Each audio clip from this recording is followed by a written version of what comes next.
Muy buenos días. Les rogamos, por favor, si son tan amables, que vayan tomando asiento para comenzar este desayuno.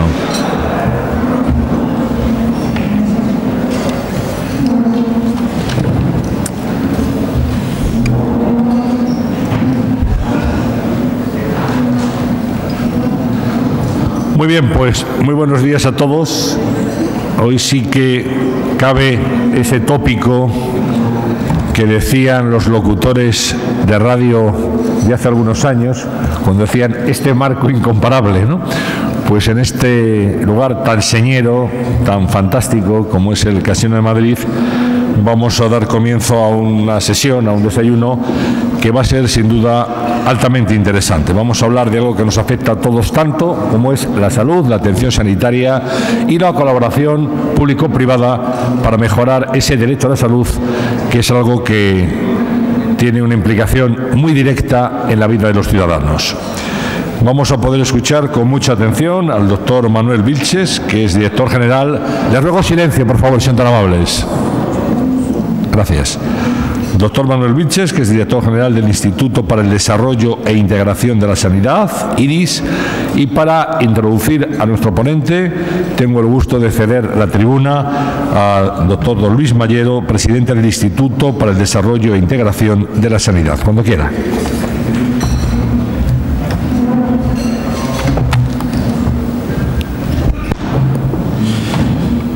Buenos días. Muchas gracias por estar aquí acompañándonos en este foro, que es un foro de amplio prestigio y reconocida trayectoria en la comunicación de todos los niveles, políticos, económicos y hoy afortunadamente también de los sanitarios. Agradezco y reconozco al Foro de la Nueva Economía su invitación y especialmente a su presidente, a José Luis Rodríguez. Y también le agradezco al foro, y de manera no menos importante, haber tenido la sensibilidad de generar un debate sobre algo tan apreciado por todos como es la salud.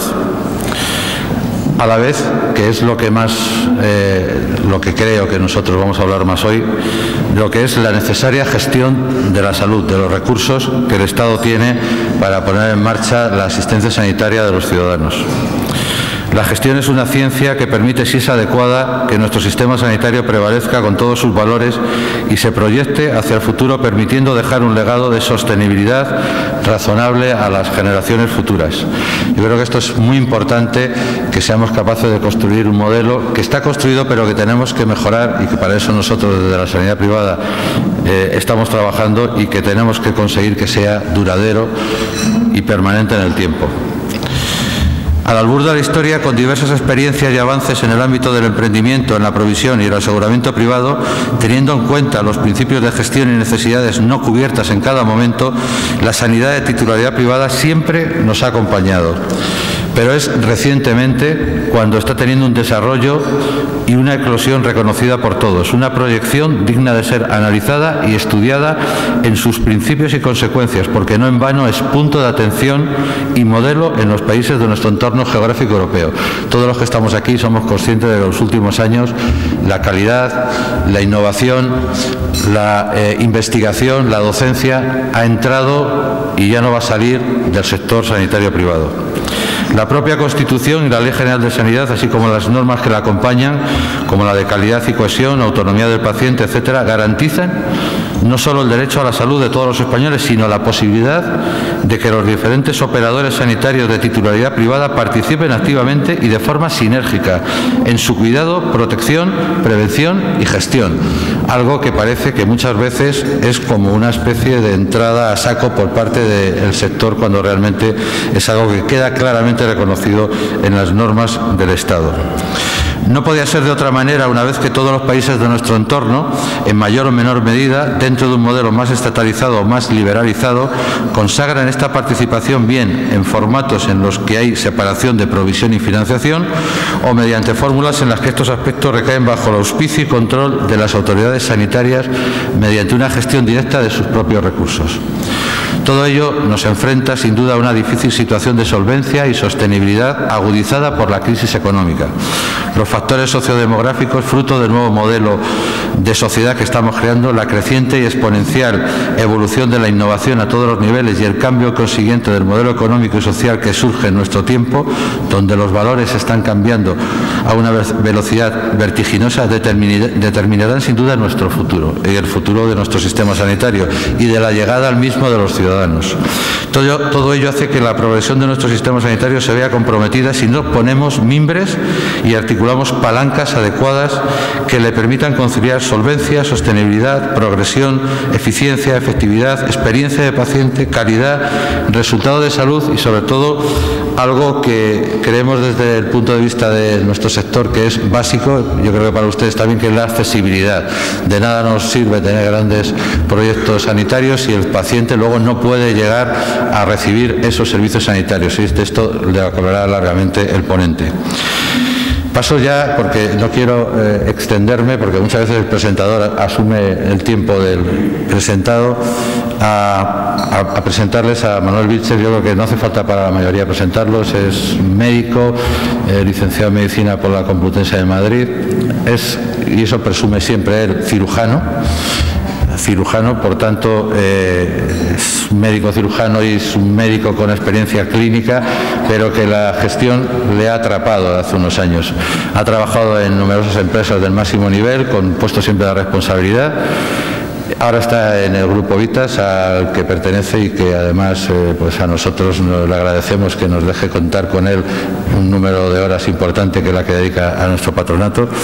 Y recuerdo perfectamente cuando al principio, a los pocos meses del patronato, hizo una presentación y que nuestro entonces secretario general, Juan Abarca, al que agradezco que esté aquí, como el actual secretario, Adolfo Fernández Valmayor, me preguntó que deberíamos de incorporarle porque pensábamos que el trabajo nos estaba agobiando, y además que era una persona que se había integrado perfectamente en el discurso, viniendo un poco desde fuera, pero que enseguida captó lo que era la Fundación IDIS.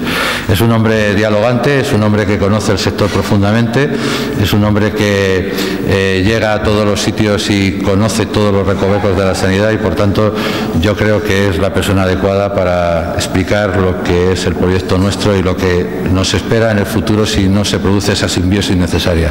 Muchas gracias. Dejo a Manuel Vilches en la tribuna.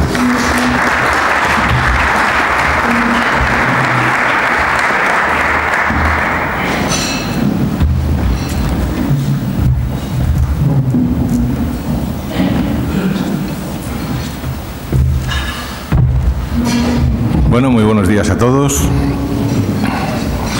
La verdad es que da muchísima presión ver toda la mesa, toda la sala como está. Espero que no me pueda, ¿no? Pues buenos días. Quiero, en primer lugar, agradecer a todos los presentes, sobre todo por la hora, su presencia en este evento organizado por Nueva Economía, un foro que ya a lo largo del tiempo ha alcanzado un nivel de reputación extraordinario, fruto de la visión estratégica de sus responsables y de la excelente acogida de sus charlas manifestada por sus asistentes e invitados. Otra de las razones por las que no entiendo muy bien por qué estoy yo aquí, pero bueno. En esta ocasión me han propuesto hablar de algo tan consustancial al ser humano como es la salud y la sanidad de este país, entendida esta última como la gestión necesaria que tenemos que hacer del sistema sanitario para alcanzar su fin primordial, que no es otro que el de procurar los cuidados necesarios para mejorar el estado de salud de nuestra sociedad. Ni que decir tiene que este aspecto preocupa especialmente al ciudadano, y así se ha visto expresado en las diferentes oleadas del barómetro del CIS, en el que la sanidad aparece ya como una de las principales preocupaciones, junto a las tristemente habituales del desempleo, de la corrupción, de los problemas de índole económico, la terrible lacra del terrorismo internacional y, sin olvidar, otros de plena actualidad, algo más domésticos, como el problema de Cataluña, que tanto le está costando al país en ámbito global, tanto en económico como en social. Llegados a este punto, y antes de proseguir, lo que me gustaría es decir unas breves palabras acerca de lo que somos, de lo que es y representa la Fundación IDIS.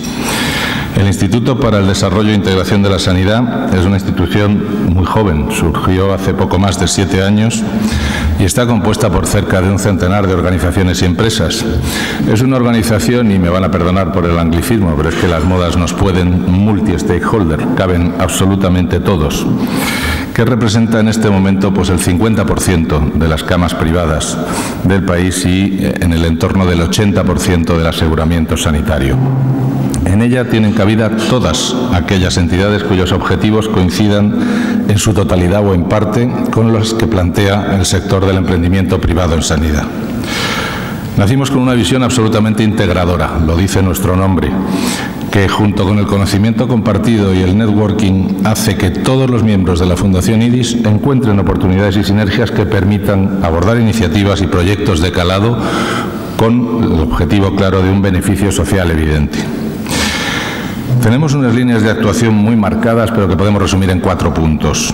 El primero, como dice nuestro informe, es aportar valor a través del análisis exhaustivo, técnico y profesional de nuestra realidad y de la del sector sanitario y sociosanitario, generando datos. Lo que hemos conseguido es poner a nuestros datos en el máximo nivel de credibilidad. Datos objetivos que reflejen la enorme relevancia del sector del aseguramiento y la provisión de titularidad privada y del emprendimiento privado en sanidad. Conectar y trascender, más si cabe aún, con nuestros pacientes y sus familias, con la sociedad en su conjunto, con el ciudadano y con los profesionales, para aportarle transparencia en esos datos y objetividad en las informaciones, algo de lo que no siempre podemos estar seguros. Trabajar conjuntamente con las organizaciones colegiales, las sociedades científicas y todas las organizaciones que agrupan a las diferentes asociaciones de pacientes en pos de una clara mejora de la atención sanitaria y sociosanitaria. Y por último, llevamos mucho tiempo luchando por impulsar una reforma necesaria de nuestro sistema en su conjunto, tratando de dotarlo de mayor solvencia y sostenibilidad y trabajando porque la transformación digital y la innovación sean claves del desarrollo de nuestro sistema. En este momento, la mayoría de ustedes los conocerán, pero tenemos 7 proyectos en marcha que yo creo que van a determinar el futuro de nuestro sistema sanitario de alguna medida. Interoperabilidad, receta privada electrónica sustentada en la anterior, cuidados intermedios sociosanitarios, por supuesto el proyecto de calidad asistencial, nuestro plan de listas de espera del que hablaremos un poco más adelante, algo fundamental que es la experiencia de paciente y la citada reforma del sistema sanitario. Vamos a ponernos un poco en contexto y vamos a hablar de cómo estamos. Estamos saliendo de estos 10 años de crisis económica que parece que, según apuntan indicadores y expertos, vamos dejando atrás, aunque se sufran todavía algunas consecuencias, y vivimos en una sociedad que está en pleno momento de cambio, no solo en su dinámica, sino también en la forma de afrontar los acontecimientos, como podemos ver a través de los medios de comunicación. Hay cambios de polaridad en el orden de las cosas, con países emergentes que cada vez van a tener un mayor protagonismo en el orden mundial. Tenemos cambios en una nueva Europa que está todavía por determinar y construir y que es vista con admiración por aquellos que piensan en ella como una nueva tierra de promisión, y con cambios sociales y políticos, sobre todo de primer nivel, donde los partidos tradicionales y sus ideologías se ven obligadas a convivir con otras ideas algo más radicales, nacionalistas y populistas, que nos están generando una honda preocupación, no ya por los antecedentes históricos, sino por las consecuencias que todos conocemos. Pero independientemente de estos aspectos, que los tenemos, pero no me voy a centrar en ellos hoy, vamos a poner de manifiesto 2 que me parecen absolutamente determinantes. El primero corresponde al cambio sociodemográfico al que ya estamos asistiendo. El segundo coincide con el extraordinario despegue innovador de nuestra sociedad. Los países más avanzados, como es el caso de España, viven una situación demográfica compleja, como nunca se había visto anteriormente. El envejecimiento progresivo de la población está haciendo que nuestra vieja Europa y nuestro país en concreto vislumbren problemas de sostenibilidad y solvencia relacionados con su estado del bienestar.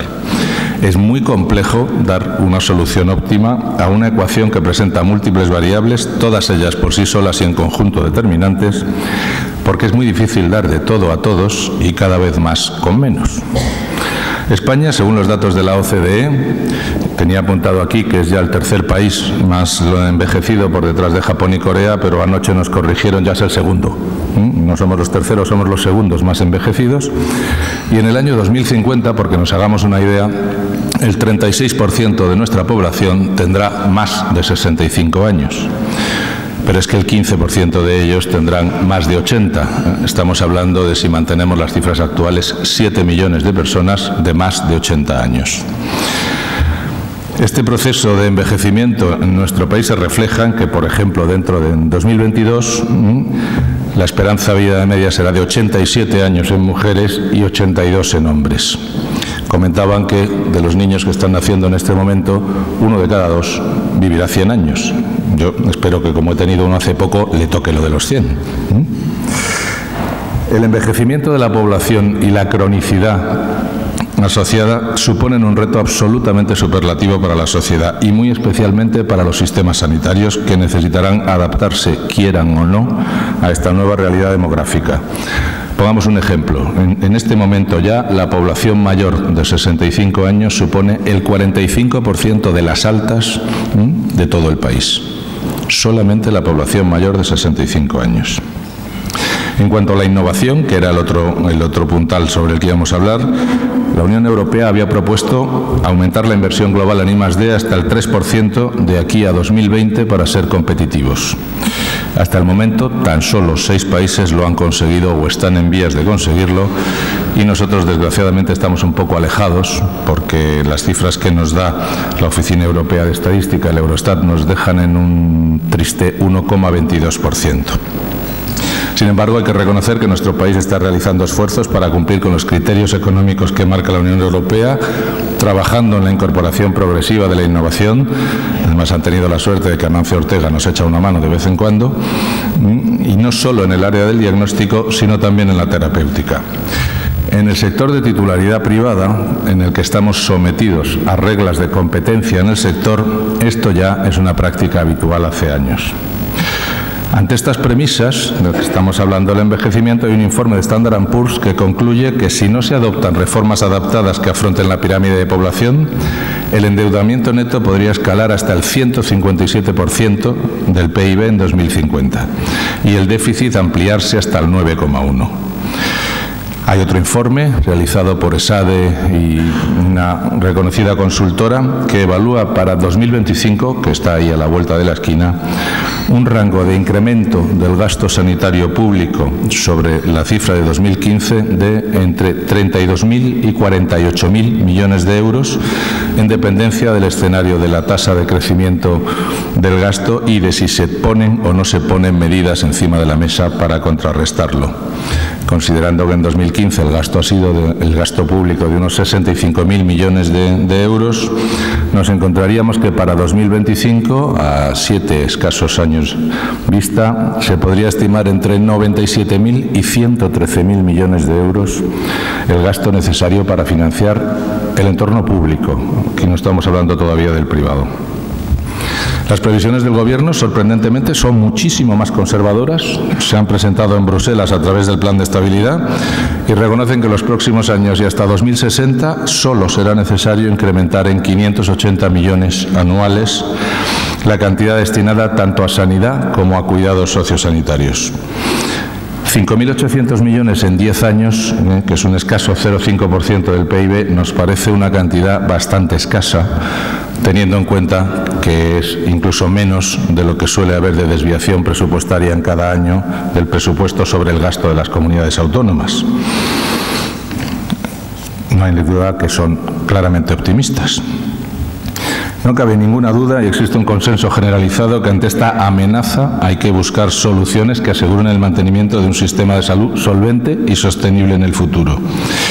Para ello yo creo que lo mejor es echar una mirada atrás y ver de dónde venimos, ¿no? De nuestro sistema sanitario, que como todos ustedes saben viene derivado del sistema Beveridge, surgido en 1942 tras la Segunda Guerra Mundial, y que se financia a través de impuestos y copagos no asistenciales, con una organización que corresponde a un modelo integrado que depende del Estado, con un sistema nacional de salud con provisión propia y cierta colaboración público-privada, y cuya gestión está basada en la atención primaria y en la planificación territorial del servicio, y que desafortunadamente se regula por el acceso. Es un modelo en el que están pues casi toda la cuenca norte de Europa, Dinamarca, Suecia, Finlandia, el Reino Unido, nosotros mismos, Portugal. En ellos el acceso es universal, los médicos son asalariados o cobran por capitación y hay una gran implicación del Estado en su gestión, aunque en la mayoría de ellos, en el nuestro parece que todavía no, se están generando cambios y acercamientos al otro modelo existente, el denominado Bismarck, más centrado en el centro de Europa, con Alemania, Austria, Francia, los Países Bajos, y que está basado en el sistema de provisión social del canciller von Bismarck. Este sistema se financia mediante cuotas obligatorias pagadas por empresarios y trabajadores o a través de los impuestos, y dichos recursos financieros van a parar a los fondos, que son entidades no gubernamentales reguladas por ley que gestionan dichos recursos.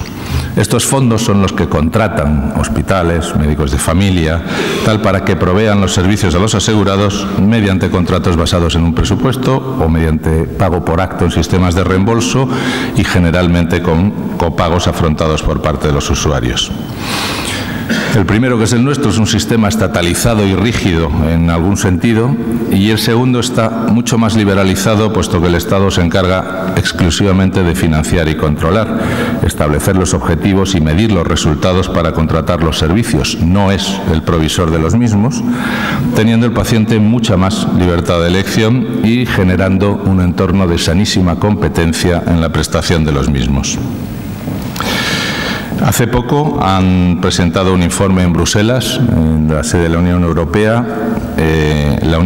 de Hospitales Privados, llamado Hospitales Privados en Europa, contribución a la sostenibilidad del sistema, en el que se recoge literalmente que el sector privado suscita suspicacias acerca de la calidad del servicio que presta, olvidando quienes lo critican que lo que realmente preocupa al paciente es el tiempo que tarda en ser atendido y la calidad del tratamiento que recibe, sin prestar atención a la titularidad del centro al que acude. En nuestro sistema, y al contrario de lo que ocurre en Europa a lo largo de los últimos años, especialmente lo que venimos comprobando es cómo la sanidad privada es sometida a discusión con todo tipo de objetivos que tienen como única misión poner en discusión su realidad, sus hechos y sus capacidades con propósitos ciertamente no muy claros, salvo el de servir a los intereses de unos cuantos. En breves minutos vamos a demostrar que ese discurso, hasta cierto punto demagógico, no tiene base alguna de verosimilitud. Desde el sector de la sanidad privada consideramos que la sanidad pública financiada por impuestos es esencial. Jamás se ha puesto en duda su capacidad y logros. Es más, consideramos que nuestro país precisa de un sistema sanitario público de calidad, sólido, solvente y eficaz, a la vez que necesita de la participación de un sistema privado que cumpla con las mismas características. Un sistema que lo complemente y que, por lo tanto, contribuya a dotar de la necesaria estabilidad y proyección a nuestra sanidad, tanto dentro como fuera de nuestras fronteras. En España disponemos de 17 sistemas sanitarios diferentes, 18 con el privado, una vez que la sanidad es una competencia transferida a las comunidades autónomas.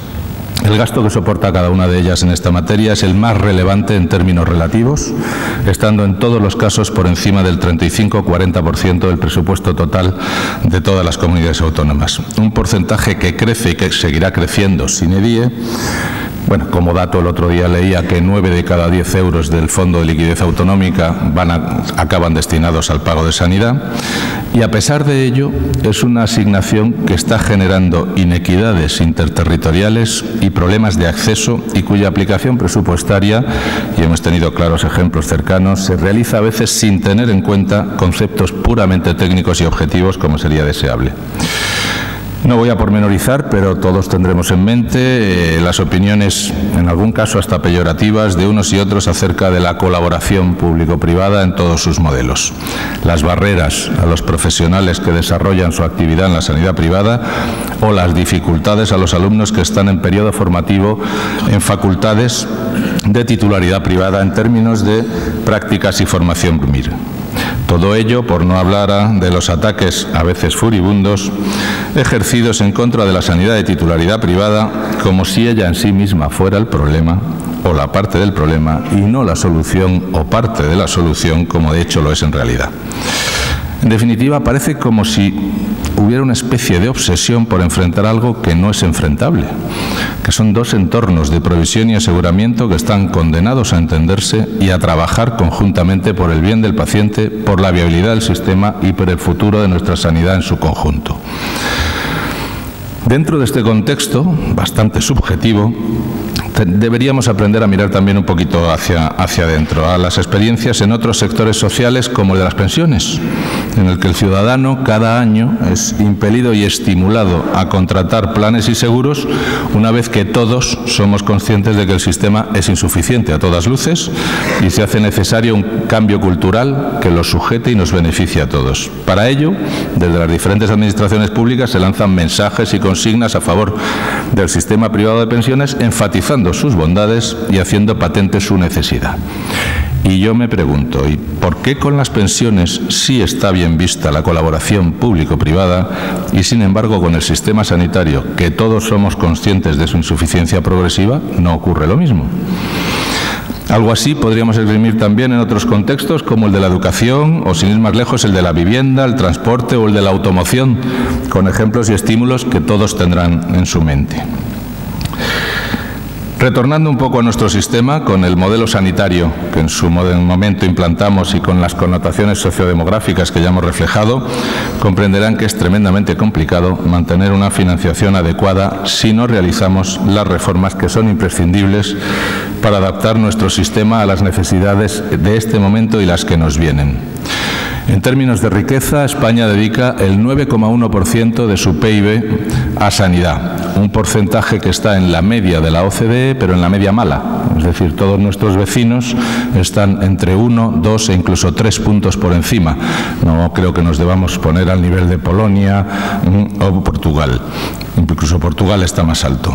Por supuesto, muy inferior a Alemania, Suecia, Francia, Holanda, o Dinamarca, Bélgica o incluso el Reino Unido.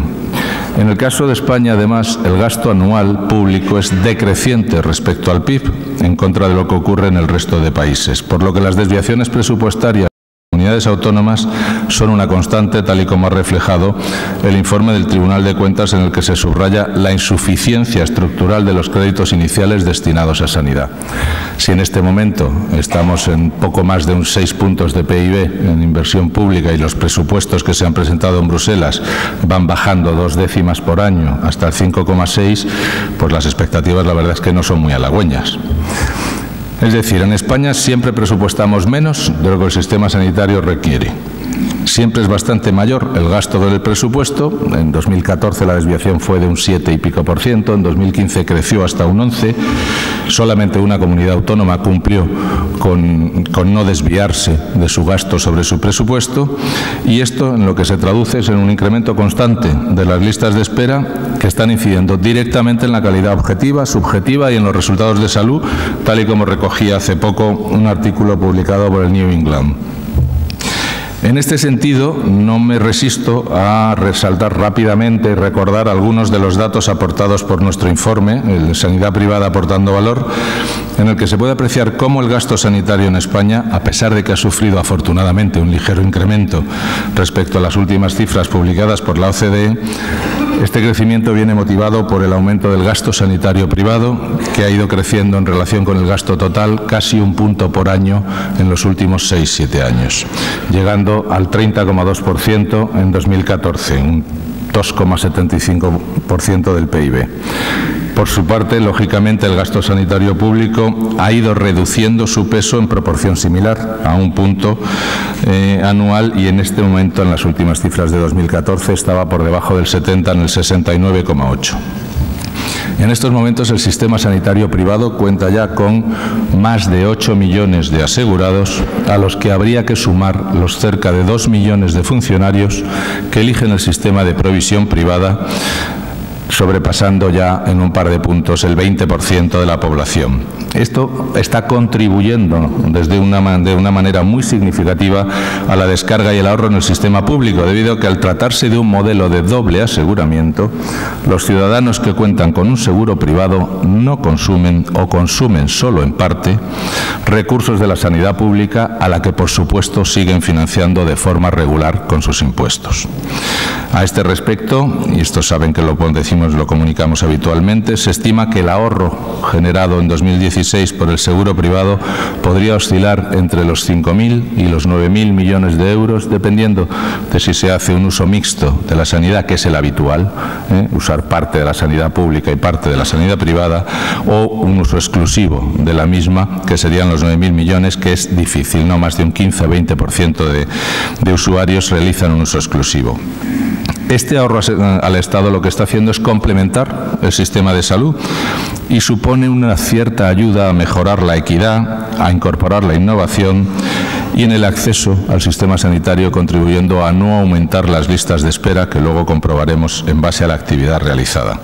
Si no fuera así, el sistema público estaría cerca de una situación de breaking off, tal y como afirman algunos expertos en Europa. Por otro lado, este sector asegurador del que estábamos hablando continúa registrando incrementos tremendamente significativos. Por algo será, tanto en número de asegurados como en volumen de primas. En 2017 ya se han superado los 10 millones de asegurados a septiembre, lo que supone un incremento cercano al 5%. De enero a septiembre el crecimiento ha sido en el entorno de 500.000 de nuevas personas que se han incorporado al sector de seguro sanitario. En el volumen de primas, en el 2017 se estima que terminen por encima de los 7.700 millones de euros. 4 minutos para recordar algunos datos de los más importantes al respecto de la disponibilidad. El sector privado en este momento tiene 452 hospitales con casi 52.000 camas, un tercio de las camas del país, y más de 3.000 centros médicos. En cuanto a innovación, sigue teniendo cifras muy por encima de las normales, con el 56% de las resonancias magnéticas o la mitad de los PET, y la inmensa mayoría de las últimas innovaciones, llámese PET-RM, llámese terapia de protones, están ya dentro de la cartera del sector privado, sin haber llegado desafortunadamente todavía a la pública. En investigación y docencia, como puede apreciarse por el informe BEST, se participan en prácticamente la mitad de los ensayos clínicos del país, y en el terreno de la docencia y la formación disponemos de 22 hospitales universitarios y muchas plazas de formación MIR.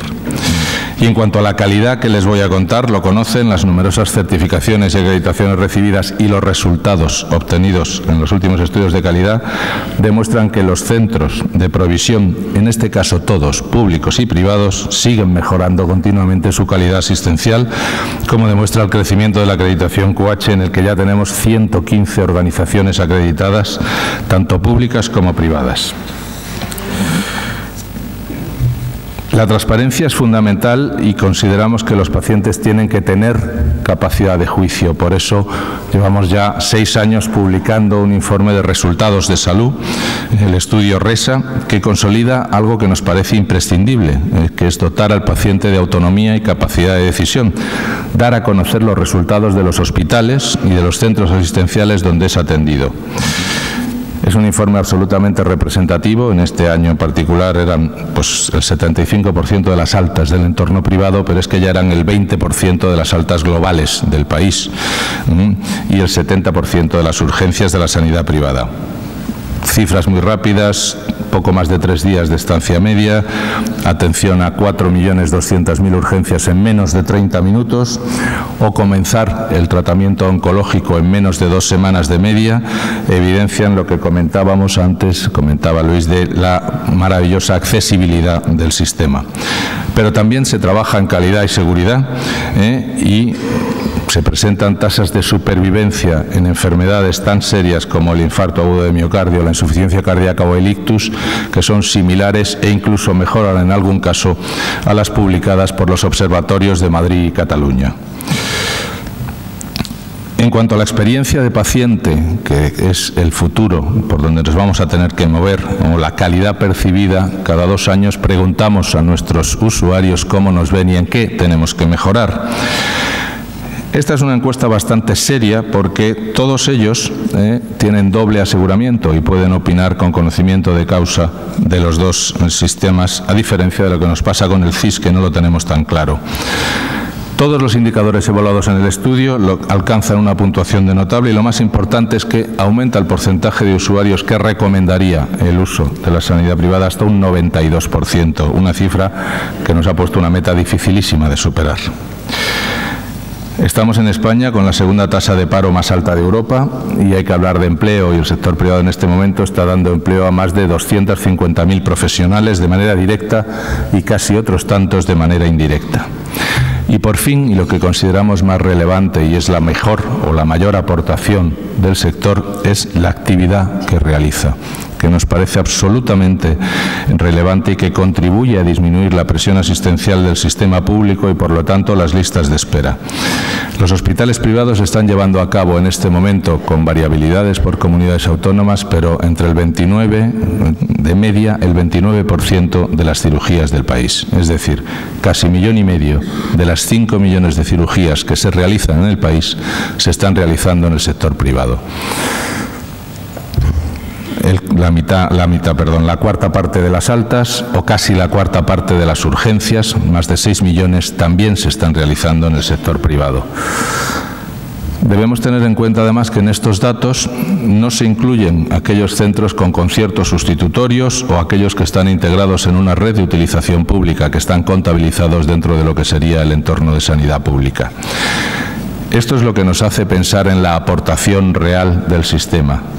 Se está dando una accesibilidad y una facilidad a 1,5 millones de personas, por poner solo el ejemplo de las cirugías, que no podría hacerse de otra manera. En este foro no podemos dejar de hablar de la cooperación entre los sistemas públicos y privados, sumamente controvertida, como todos ustedes saben. A este respecto, es destacable que la partida de conciertos del Ministerio de Sanidad en la cuenta de gasto por satélite sigue igual, entre el 11,5 y 11,8% de esta partida que se destina a conciertos, que no es solamente lo que todos tienen en la cabeza del acuerdo marco, la asistencia sanitaria o las pruebas diagnósticas. La parte más importante de este gasto está centrada en otras áreas a las que no se le da tanta importancia, pero que son vitales, como puede ser el transporte sanitario, las terapias respiratorias, la hemodiálisis, diagnóstico por imagen, muchas otras actuaciones que no se piensa que son conciertos, pero que son imprescindibles para dar el servicio tanto en el ámbito público como en el ámbito privado. Además, tenemos cerca de 2 millones de personas, como comenté antes, que están amparadas por el régimen del mutualismo administrativo en España. Teniendo en cuenta que la prima media, y como estamos en un foro económico, por eso estoy usando tanta cifra económica, la prima media de Muface se situó en 2016 en 827 euros por asegurado, mientras que el gasto sanitario público per cápita estuvo en 1.134. Obviamente estamos comparando peras con peras, hemos descontado gasto farmacéutico y todos aquellos parámetros que podían desvirtuar la comparación. Esto supone un ahorro de más de 300 euros por asegurado para la Administración. Es un sistema clarísimamente reconocido por sus usuarios y absolutamente eficiente. Y en las actuales circunstancias de problemas de sostenibilidad debería valorarse su ampliación y consolidación. Es importante destacar que año tras año los únicos ciudadanos que tienen posibilidades de elegir entre sanidad pública y sanidad privada se decantan en el entorno del 85% de los casos por la sanidad de titularidad privada.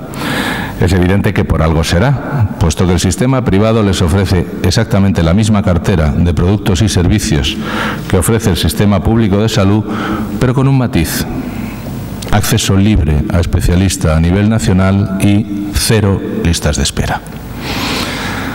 No podemos olvidar el controvertido tema de las concesiones administrativas, un modelo que se ha demostrado claramente eficiente dentro y fuera de este país, con ahorros superiores al 30% en el gasto per cápita, pero que además cuenta con los mejores resultados tanto en indicadores sanitarios como en percepción de calidad por sus usuarios y cifras de lista de espera normalmente por debajo de las medias de las comunidades autónomas en las que se encuentran. la verdad es que ante esta situación que se genere una persecución hasta cierto punto absurda para acabar con el modelo no responde, y así es reconocido incluso por los responsables sanitarios de alguna comunidad autónoma, más que a un tema ideológico. Y vuelvo a hacerme otra pregunta. ¿Y debe la ideología primar sobre la lógica asistencial, la calidad y la eficiencia? Dejo abierta la pregunta y quizá algunos pacientes en breve empiecen a demandar que sus impuestos se gasten realmente en proporcionarles el mejor servicio y lo antes posible, no en perpetuar modelos quizá ya con un cierto grado de obsolescencia en el funcionamiento, mejorables en sus niveles de eficiencia y con mantenimientos a ultranza del status quo. Seguimos siendo el único país de Europa que mantiene un estatus funcionarial en todo el entorno sanitario, cambiando hasta cierto punto seguridad en el empleo por bajos salarios. Tenemos los salarios de médicos más bajos de toda Europa. Y cero incentivos al trabajo bien hecho. No se puede aplicar un modelo de incentivos con unos modelos hospitalarios con una contabilidad presupuestaria que no premia la consecución de beneficios o ahorros, al revés, la castiga porque el año siguiente se lo quitan, y que es un sistema claramente desincentivador a obtener la eficiencia. Hace un par de años escuché unas palabras de un reconocido profesor de ética que decía, hablando del gasto sanitario y de nuestro tema, que no había ningún problema en obtener beneficios de un acto sanitario si se daban las condiciones adecuadas y con los máximos criterios de calidad. Lo que faltaba realmente a la ética y sobre todo a la equidad era gastar aquello de todos de manera ineficiente, reduciendo las posibilidades de llegar a más con lo que tenemos. Este es uno de nuestros grandes problemas. Bueno, pues después de esta radiografía y con todos los condicionantes expresados a lo largo de mi intervención, no es para deprimirse, porque el Lancet nos pone que nuestro sistema sanitario en su conjunto está en el 8º lugar del mundo. Bueno, nos lo podemos creer o no. Cuando se pregunta a los usuarios, que es el informe que saca en Europa el EuroHealth Consumer Index, desgraciadamente no nos ponen tan bien, salimos en la posición 18ª.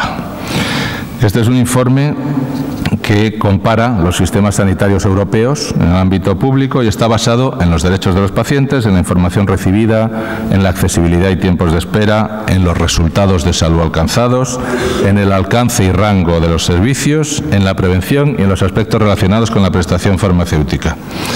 Y no me resisto, a la vista de este índice, a decir, bueno, si salimos tan atrás, ¿qué es lo que ha hecho el primero? Vamos a dar 2 minutos para ver qué es lo que ha hecho el que sale el primero, que como supongo que se imaginan, es el sistema de salud holandés, que también es cierto que lo tiene más fácil porque son muchos menos, ¿no? Tengámoslo en cuenta, pero ahora mismo es un referente a nivel mundial por los excelentes resultados que presenta. Es el único que desde la aparición de este ranking ha estado siempre en el top 3 y en el último era el top 1 de 4 de los parámetros analizados. ¿Holanda cómo funciona? Holanda, a través de su modelo, mantiene una financiación pública, por supuesto, una financiación 100% pública y una prestación de servicios 100% privada. Hay una separación completa de la financiación y la provisión con un catálogo de prestaciones que están entre los más completos y los más amplios de Europa. En Holanda el Estado asegura la cobertura de todos los ciudadanos, sin importar la edad o el historial clínico. Todos los ciudadanos están obligados a contratar un seguro médico, pero el Estado asegura una serie de ayudas económicas en función de los ingresos, llegando al 100% si no se tienen ingresos. Y es la legislación quien establece el catálogo mínimo de prestaciones que toda compañía aseguradora debe ofrecer. El éxito de este modelo yo creo que se basa en que las decisiones operativas están tomadas por autoridades sanitarias con la participación de pacientes y en el hecho de que cierto grupo de burócratas, políticos y agencias de financiación están más alejados de la toma de decisiones que en la gran mayoría de los países de la Unión Europea.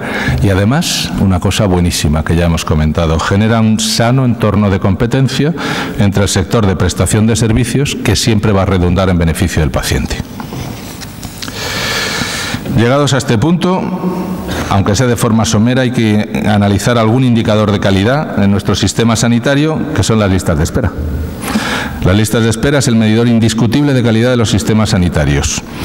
Recientemente, a finales de 2016, el Ministerio de Sanidad publicaba los datos referidos a este concepto en el ámbito global y territorial de cada comunidad autónoma.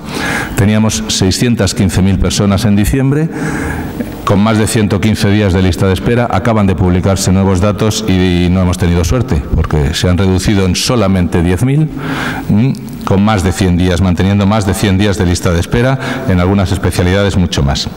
La lista de espera especialista supera los 2 millones de personas, con 58 días de media.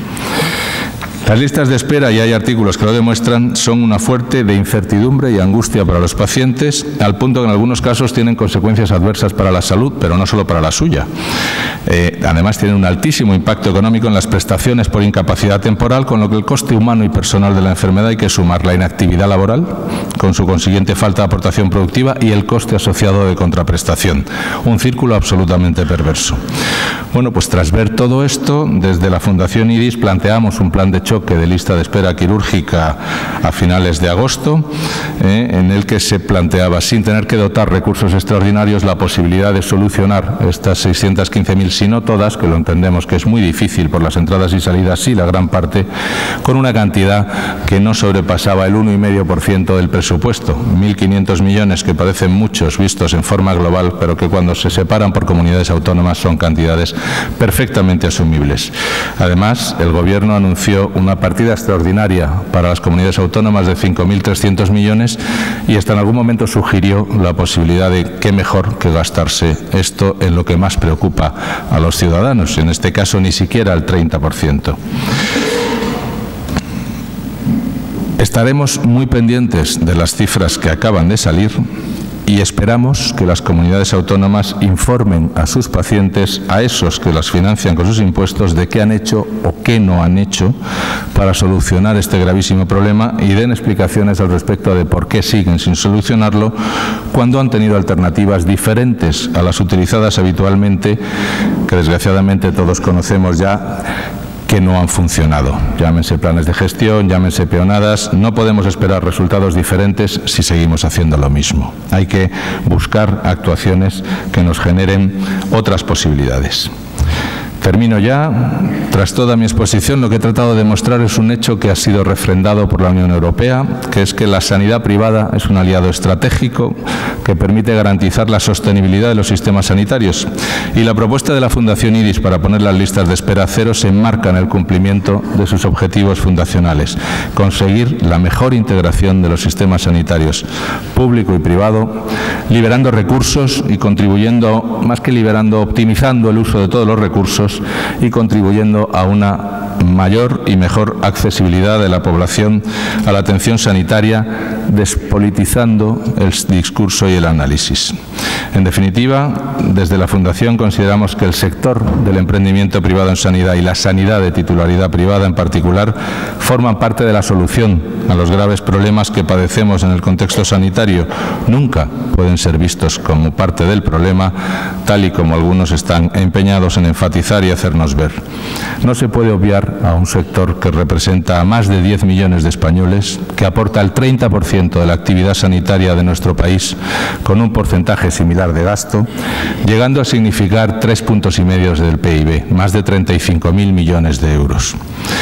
Hay que intentar trabajar por el ya comentado y repetido pacto por la sanidad que permita alejar la influencia política de la asistencia sanitaria, generar las reformas necesarias de la Ley General de Sanidad y de las normas que la acompañan, y para ello es prioritario que todo se sustente en un diálogo abierto, sin complejos, sin apriorismos y con altura de miras, de tal forma que entre todos seamos capaces de generar escenarios de certidumbre, de seguridad jurídica, de estabilidad, que nos permitan seguir construyendo un sistema sanitario común que recupere el liderazgo, pero no solo en el número de trasplantes realizados, sino también en la calidad y en la accesibilidad de la asistencia sanitaria para todos los españoles. Muchas gracias. Buenos días.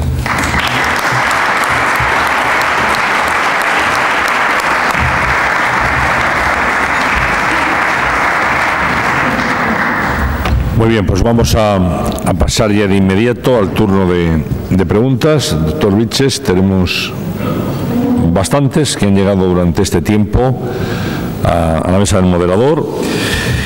Y empiezo con una que le formula Luis Ortiz, que dice: ¿qué propone el ISDIS para luchar contra el sobrediagnóstico y sobretratamiento que perjudica tanto a los pacientes como a la sostenibilidad del sistema sanitario?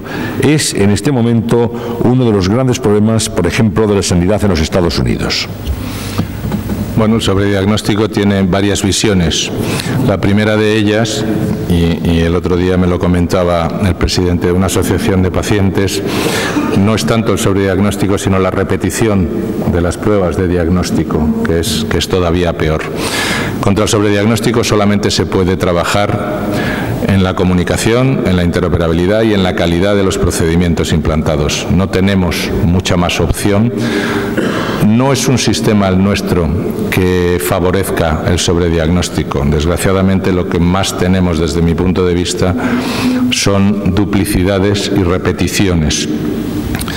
El sobrediagnóstico, al final, si se está refiriendo al ámbito quirúrgico, sobre todo, es control y calidad. Todo lo que sea trabajar en la calidad asistencial mejorará la actuación particular de cada uno de los actos y reducirá eso. Y en eso estamos trabajando, desde luego, porque se están implantando cada vez más procedimientos de control, más checklist, más revisión sobre las actuaciones hechas y controladas. Tendremos que trabajar en ello, pero no es un problema que afecte exclusivamente a nuestro entorno. Desgraciadamente es un entorno global y hay que trabajar en ello mucho más. Javier Hernández, de la Fundación Ortega Marañón, me pregunta si cree que más que subsidiaria, complementaria o colaboradora, la sanidad privada y la sanidad pública deberían estar integradas en un modelo único con una única tarjeta sanitaria. En este país lo veo sumamente complicado. No es en absoluto descartable, sería ideal, es lo que está funcionando en otros muchos países de Europa. De hecho, si se fijan, el modelo holandés del que he comentado tiene un sorprendente parecido con el sistema MUFACE y podría funcionar perfectamente igual, sin diferenciar los ámbitos de provisión. El problema que tenemos es que el Estado tiene la obligación de financiar la asistencia sanitaria y esa debe ser su función primordial. No tiene por qué darla, no tiene por qué ser el provisor. Lo que sí tiene que asegurar es que a los españoles, en este caso, les lleguen la asistencia lo antes posible, de la mejor manera y con la mayor calidad. El entorno de provisión en el mismo debe ser indiferente, con lo que se podría favorecer perfectamente no tener una, tener múltiples, pero todas iguales, que sería un ideal, pero lo veo bastante complicado en nuestro modelo de funcionamiento tan estatalizado y tan separado en los entornos de provisión. Antonio Mingarro, que es redactor jefe de Sanifax, dice: ¿cree que la reversión del modelo de gestión del hospital de Alcira, que se ha mostrado claramente eficaz y varios países estaban estudiando, es ya inevitable tras la sentencia de ayer mismo del TSJ de la Comunidad Valenciana, que niega su paralización? Bueno, las decisiones judiciales siempre hay que respetarlas, independientemente de que nos parezcan más o menos acertadas.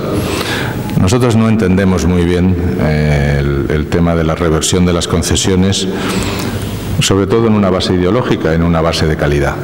Si se ha demostrado que la calidad es igual o mejor, la percepción de los usuarios del hospital es igual o mejor y el coste claramente es mejor, no entendemos, como he dicho en mi discurso, que por un ámbito ideológico se tome una decisión que va en contra de la lógica asistencial.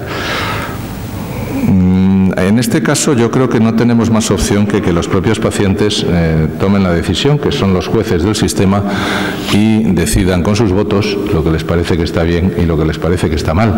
Afortunadamente no sé si cuentan con toda la información o la información que reciben es absolutamente adecuada y transparente. Pregunta de José Luis Sastre, dice: ¿cómo cree que la inteligencia artificial y el machine learning va a afectar a la práctica médica? ¿Cómo se está adaptando esta nueva tecnología en profesionales médicos en España?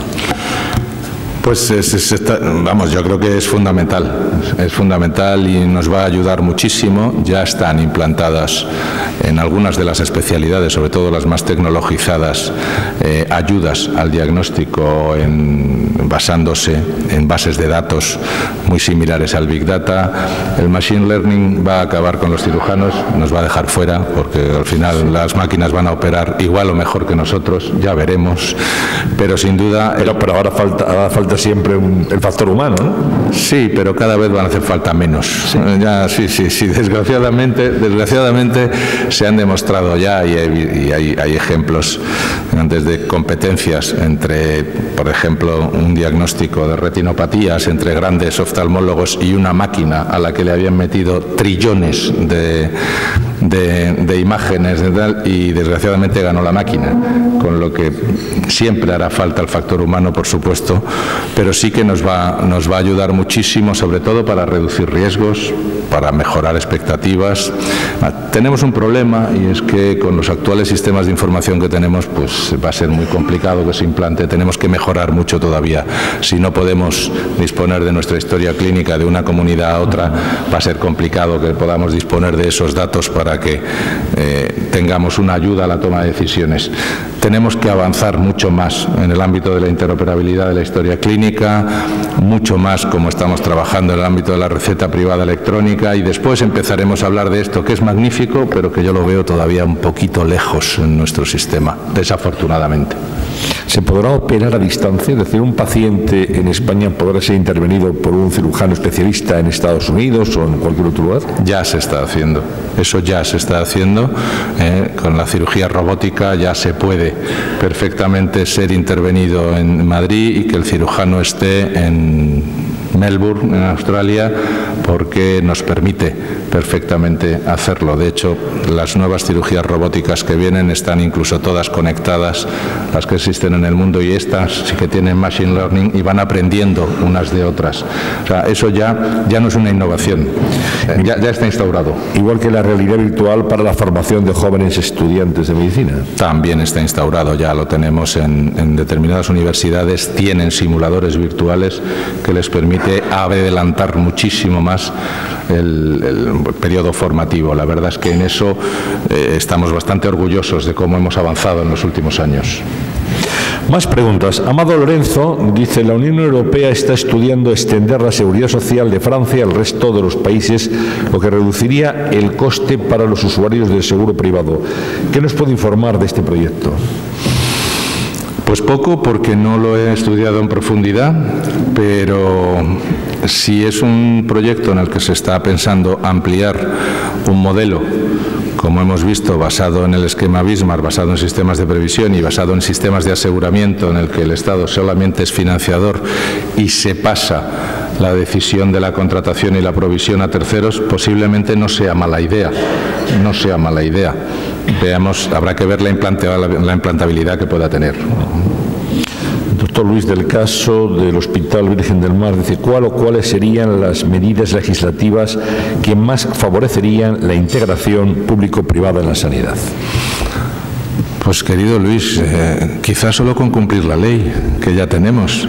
Es que ya está contemplado, tanto en la Constitución como en la Ley General de Sanidad, la posibilidad de la colaboración público-privada. En el artículo 89.1 están completamente reflejadas. Otra cosa es que se quiera aplicar o no. Ahora estamos viviendo un momento malo porque la nueva ley de contratos de colaboración público-privada que viene desde Europa se está desarrollando de manera, digamos, adaptada por algunas comunidades en un ámbito en el que lo que se está haciendo, más que buscar la calidad, es tratar de cerrar la posibilidad de que el ámbito privado pueda actuar, entrando única y exclusivamente a entidades sin ánimo de lucro o entidades de base asociativa o cualquier cosa que no tenga el objetivo privado detrás. Yo creo que tienen miras muy cortas, porque la colaboración en el acto sanitario es básica, o sea, es absolutamente básica. Se centra mucho en el ámbito de la asistencia, pero no nos damos cuenta que para poder atender a un paciente En muchas ocasiones hace falta una ambulancia, hace falta una terapia respiratoria, hace falta un fármaco, hace falta una prótesis, hace falta un material, y todo, absolutamente todo eso es emprendimiento privado dentro del entorno sanitario. Entonces, las leyes deberían ser mucho más razonables y mucho más abiertas para poder, en lugar de poner trabas, facilitar la actuación a todos los niveles, no solamente en el ámbito de la industria tecnológica o farmacéutica, sino también, y por qué no, en el ámbito de la asistencia, ¿no? Francisco Santaolalla, que es adjunto al redactor jefe de Sanifax, dice: ¿le parece que el Sistema Nacional de Salud se puede permitir una reducción de más del 30% en los conciertos con la sanidad privada en los últimos 2 años, mientras más de 604.000 personas esperaban una intervención quirúrgica a 30 de junio de este año, según datos que el Ministerio de Sanidad quiso ocultar y se desvelaron gracias a Sanifax? Bueno, nuestro sistema se regula por el acceso. Hay que entrar por atención primaria y ahí es donde se pone la puerta dependiendo de los recursos que tengamos a disposición. Las listas de espera en los últimos 10 años han oscilado en 500, 550.000, últimamente han crecido. La disminución de estos últimos 6 meses ha sido absolutamente pírrica, 10.000 pacientes de 615.000. Depende de lo que quieran hacer. O sea, si entramos en un discurso político de que no vamos a concertar sin dar una razón, lo que tendrán es que explicar a sus pacientes por qué los tienen esperando, cuando existe la posibilidad de encontrar esa solución sin dotar recursos extraordinarios, sin que cueste más de lo que ya va a costar esa propia cirugía y con un coste tanto personal como humano, como en el ámbito de la incapacidad temporal, altísimo. Esto es a lo que me refería cuando determinadas decisiones políticas quizá tengan que ser evaluadas por los usuarios y decidir si están adecuadas o no están adecuadas, ¿no? Luis de Aro, de iSanidad, dice: si la sanidad pública fuera más eficiente y menos masificada, ¿la sanidad privada sería menos relevante? Pues no lo sé, no lo sé. Supongo que sí, pero en este momento la sanidad privada crece a unas cifras importantísimas en un país en el que tiene una sanidad pública universal, entre comillas, gratuita, muy entre comillas, se supone que accesible. Yo creo que son esquemas complementarios. Tenemos una magnífica sanidad pública, pero que tiene el único problema de la accesibilidad, que hay problemas para acceder al especialista o problemas, hay 2 millones de personas en lista de espera de especialista, que en definitiva es otra lista de espera quirúrgica encubierta, porque todas las cirugías que salgan de ahí no engrosan el que ya tenemos. La sanidad privada tiene su propio esquema de actuación, la sanidad privada tiene su propia clientela y la sanidad privada lo que ha pretendido siempre es colaborar, no sustituir. O sea, siempre tenemos nuestro nivel de actuación, tenemos nuestra clientela, podemos aportar y queremos aportar.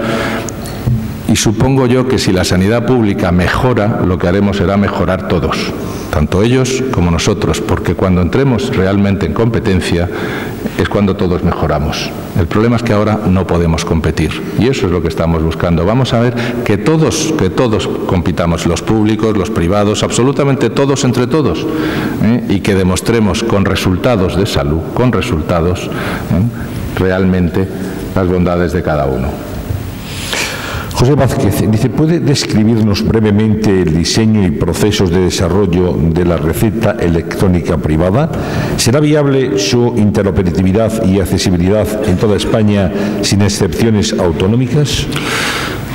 Estamos convencidos de que sí, para eso estamos trabajando. La verdad es que el grupo no puede ser mejor, porque está la Organización Médica Colegial, está el Consejo General de Colegios de Farmacéuticos, están todas las mutualidades, está la Alianza de la Sanidad Privada Española, la patronal de hospitales privados, y están todas las mutualidades que apoyan al 110% el proyecto. Creo que estamos todas las partes para conseguir algo que técnicamente, y eso a mí me van a perdonar, pero técnicamente ya nos dicen los técnicos que es viable y que es factible, con lo que yo me lo creo. Yo de medicina algo entiendo, pero ya de informática cero. Entonces nos dicen que es factible, que es posible y que el procedimiento además se puede implantar a no muy largo plazo. Yo creo que tendremos en pocos meses ya definida toda la mecánica de desarrollo e implantación, y empezaremos, esperamos, con el piloto a lo largo del 2018 empezaremos a funcionar. Y desde luego lo que sí le garantizo es que no habrá diferencias intercomunidades. Va a ser una receta privada electrónica única para poder ser prescrita por cualquier médico en cualquier punto de España y dispensada por cualquier farmacia en cualquier punto de España. Bueno, vamos con la última pregunta. No sé si dispondrá de datos. Le preguntan si está contribuyendo y de qué manera la sanidad privada al incremento de ingresos de divisas por tratarse en España tantos pacientes extranjeros. Si tienen cuantificado esto. No, no está cuantificado. No tenemos buenas cifras al respecto de lo que llaman turismo sanitario, que a mí no me gusta nada denominarlo así. Lo que sí tenemos son las cifras de lo que estamos haciendo, en realidad, día tras día, de la descarga asistencial global. Hemos mejorado en algo, y es que se han cambiado, por así decir, lo que antes no se cobraba, que ahora ya sí se cobra, en el ámbito tanto del público como del privado, de pacientes extranjeros. Esperamos que la aplicación de la transposición de la Ley de Asistencia Sanitaria Transfronteriza a nivel europeo nos permita incrementar mucho este nivel de pacientes extranjeros atendidos en el país y financiados por sus propios sistemas públicos de salud, por sus propios sistemas sanitarios, pero todavía no tenemos una información clara y definida. Se estimaba, había cifras que hablaban de 500 millones, de 1.000 millones. No está perfectamente definido lo que tenemos, pero es un gran camino, porque tenemos un magnífico sistema sanitario, un magnífico país, con un magnífico clima y con una de las redes turísticas más importantes del mundo, que pueden dar una cobertura asistencial magnífica a que todos esos pacientes que quieran tener la mejor posibilidad asistencial vengan a tratarse en España en cualquiera de los entornos. Muy bien, pues le quiero agradecer su intervención. Ha sido sumamente interesante, las reflexiones que nos ha hecho, interesantes y útiles además para los ciudadanos. Gracias, doctor Vilches, por su intervención. Gracias también a Luis Mayero por la presentación y a todos ustedes por su asistencia en nombre de Nueva Economía. Muy buenos días.